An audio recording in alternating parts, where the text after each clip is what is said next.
મૂળી તાલુકાના દુધઈના વતની અને અગાઉ આમ આદમી પાર્ટી નેતા અને હાલ ભાજપમાં આવી જિલ્લા પંચાયતની મૂળી 2 સીટમાં ઉમેદવારી નોંધાવનાર રાજુભાઈ કરપડા દ્વારા સીટમાં આવતા માનપર, આસુંદરાળી, ધોળિયા, પલાસા, નડિયા, નવાણિયા, સુમાસર, ધર્મેન્દ્રગઢ, ટીડાણા, ગઢાદ સહિતના ગામોમાં પ્રચાર શરૂ કર્યો હતો, જ્યાં ગામે ગામ સારો એવો પ્રતિસાદ મળી રહ્યો છે.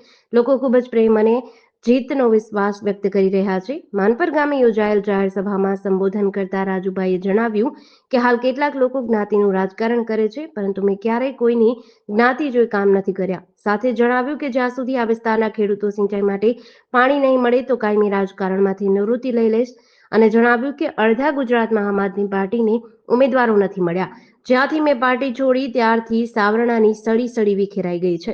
આગામી 26 એપ્રિલે ભાજપના દરેક ઉમેદવારને વિજય બનાવવા હાકલ કરી હતી. આ પ્રસંગે તાલુકા પંચાયતના પૂર્વ સદસ્ય રાજેન્દ્રસિંહ પરમાર, શનિભાઈ, મહિપતભાઈ અગોલા, સ્થાનિક માજી સરપંચ લાલુભાઈ અગોલા, વાસુદેવભાઈ પટેલ, હસુભાઈ પનારા વગેરે હાજર રહ્યા હતા. આજે માનપર ગામે ભારતીય જનતા પાર્ટીના મૂળી 2 જિલ્લા પંચાયતના ઉમેદવાર તરીકે હું પોતે અહીંયા મિટિંગમાં આવેલો. સાથે જ અમારા તાલુકા પંચાયતના ઉમેદવાર ભાઈશ્રી મહિપતભાઈ અગોલા પણ અહીંયા ઉપસ્થિત રહેલા અને માનપર ગામના લોકોએ ખૂબ સરસ મજાનું ઉત્સાહભેર મિટિંગનું આયોજન કરેલું. હજારોની સંખ્યામાં ગ્રામજનો અહીંયા ઉપસ્થિત રહેલા. ખૂબ ઉમળકાભેર ગામના પાદરે આવીને સ્વાગત કર્યું, ખામૈયા કર્યા, ઢોલ નગારા વગાડ્યા. માનપર ગામ હોય, પલાસા, ધોળિયા, આસોંદરાળી, આ પલાસા સીટના રહેલા જે ગામડાઓ છે, આજે ખરેખર પૂર્ણ વિશ્વાસ સાથે કહું છું કે મૂળી જિલ્લા પંચાયતની 2 નંબરની સીટની નીચે આવતી 6 તાલુકા પંચાયતની સીટો, જેમાં તમામ જગ્યાએ મેં 2-2 વખત પ્રવાસ કર્યો છે. તમામ જગ્યાએ મિટિંગમાં હજારો લોકો ઉમટી પડે છે.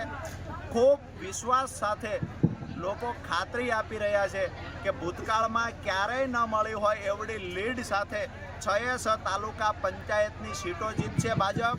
સાથે જ જિલ્લા પંચાયતની સીટ પણ ઐતિહાસિક લીડ સાથે ભારતીય જનતા પાર્ટી અહીંયાથી જીતશે. મૂળી તાલુકાની તમામ સીટો પર ભારતીય જનતા પાર્ટી જીતી રહી છે.